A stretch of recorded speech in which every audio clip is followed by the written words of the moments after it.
Your empowerment coach, Sonia Ward. Listen, I'm coming to talk to you today about a very familiar subject. As you know, I am a sarcoidosis survivor, and I want to kind of talk to you about the highs and lows and the things that you go through when you have sarcoidosis. One of the very most important things that anyone can ever understand about any autoimmune disorder is that it is important that you begin to eliminate the very things that come to jeopardize your health, cause you harm, or send you back into a negative state, toss you back into illness again. As with anything, it's important that you find out what gives you well-being and you maintain that. Now, we don't always stay the course. We don't always do what we know is best to do. Sometimes temptation pulls us in another direction. Sometimes gluttony pulls us in another direction. And sometimes it's just the flesh. The flesh cries out for things that are not the best for us in terms of our health and our strength. And one of the things that's really, really, really bad for sarcoid is sugar. It's really bad to have high sugar intake, to eat lots of sweets. And if you know how it goes, the thing that you crave the most is usually the thing that is no good for your health. And so for me, I crave junk food and carrot cake and cheesecake and stuff like that. So I understand what gives my body optimal health, and I understand what happens when I'm not feeling well. And two of the biggest factors, the biggest determinant factors are as follows.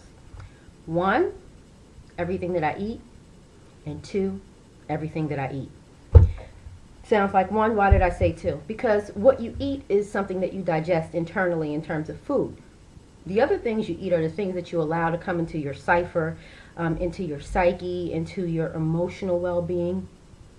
So to sum and drum that all up, it's really important that you keep a low-key life and that you don't have negative stressors. Now, in life, stress is something that's going to happen for all of us, and managing stress is something that we're all going to have to learn to do. But negative, excessive, and repetitive stress that just keeps coming, you've got to take charge. You've got to be the chief, and you've got to decide that I'm going to begin to eliminate the things that are not good for me. And so sometimes those decisions can be very difficult, but they're very necessary if you want to stick around and have quality of life and feel good and be able to live longer and be stronger. So what you have to do is make a list. Make a list of all of the things in your life that cause you stress day after day or week after week or month after month. The things that you see, that you notice that take you into a negative state.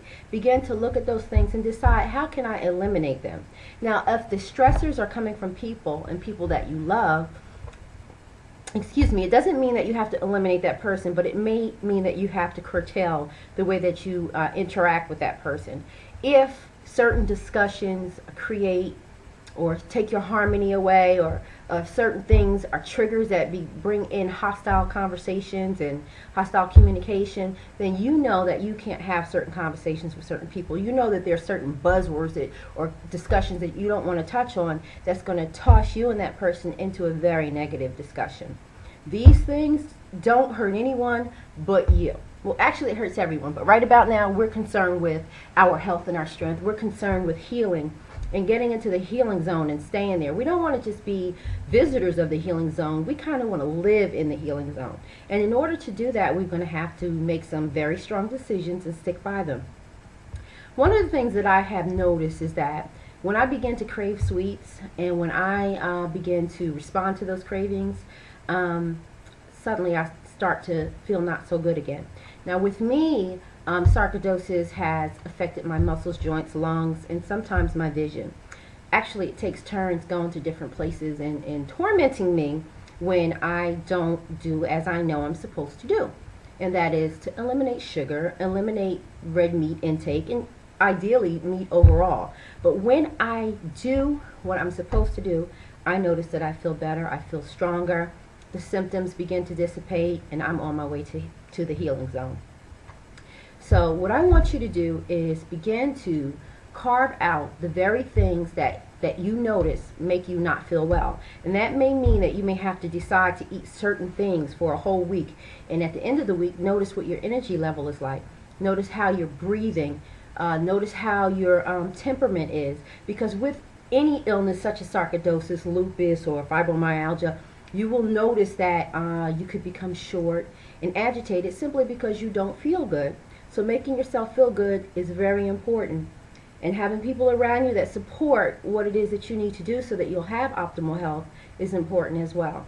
So basically what I want you to do is make a list of the things that don't make you feel good and start with your diet. Notice what sugar does to you.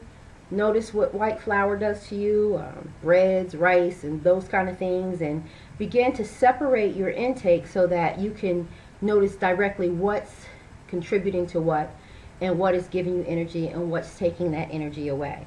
So do that for a couple of weeks, like take a month, and for a week, eliminate your white products like your flours, your breads, and stuff like that, and see how you feel at the end of the week. And then week 2, I want you to do no sugar at all and see what that does for you. And then week 3, I want you to see what you feel like when you begin to eliminate your juices and your sodas and things like that, and replace them with lemon water. You can do all kinds of fun things with water. Like you can put lemon in it, you can put lime in it, you can squeeze a fresh orange in it, you can do things to flavor your water. Ideally, water is what keeps you going, keeps you strong. It's really important. If you drink water, your system will begin to regulate. It will flush regularly. Toxins play a major role in siphoning your health away from you. If you are blocked and your body is not moving, those toxins are getting the best of you. So during your process of elimination, please try to eliminate different things for week 1, 2, 3, and 4. So we talked about your white products. We talked about your sweets. We talked about taking pop and juice away. The 4th thing I want you to take away is I want you to take meat away. Now this is all diet-wise. Take the meat out of your diet for a week, and I promise you, you will probably feel almost healed. Now, there are books out there that talk to you about eating for life, eating for optimal health, and, My Garden, My Eden, and things of that nature. There are so many great books out there, but I want you to just try a little pilot test at home and begin to eliminate 4 things. 1, potatoes, rice, breads, everything white.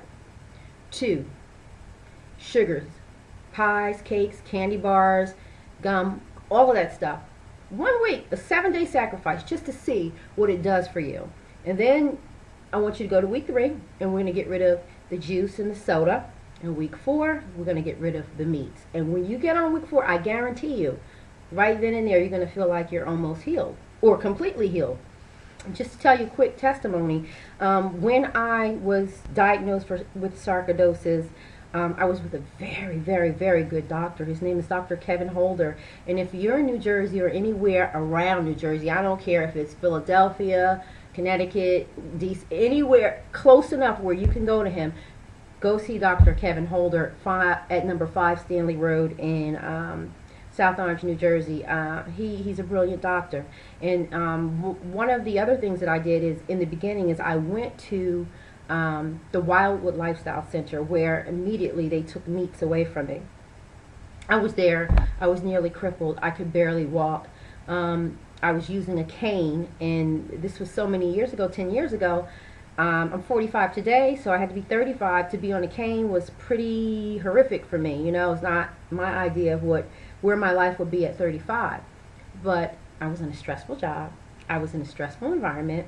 And I was eating a very, very stressfully toxic diet. I had poor eating habits. And everything that I love the most, your pastas, your cheeses, dairy, everything, those are the things that I love more than anything. And those are the things that became the enemy of my optimal health.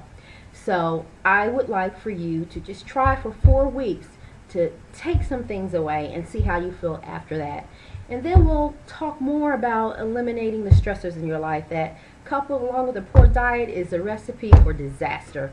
So take control of your life. You have the power to create a healing body, a healing environment, a healing lifestyle. You have the power to shape things and make them different so that you are not the one that is suffering. You've got so much to live for. You were born with destiny. I know it sounds like, oh yeah, this is what everybody says. You're born with destiny. You're powerful. You were created. Well, it's true. God didn't make you to waste his time. God is not a God that wastes time. God is a God that invests in someone that's worth investing in. He created you. And he created your body to perform optimally, your mind to perform optimally, your spirit to rise up in an optimal manner with optimal posture. So what do you have to do? You've got to grab that baton and run with it. I love you. Peace.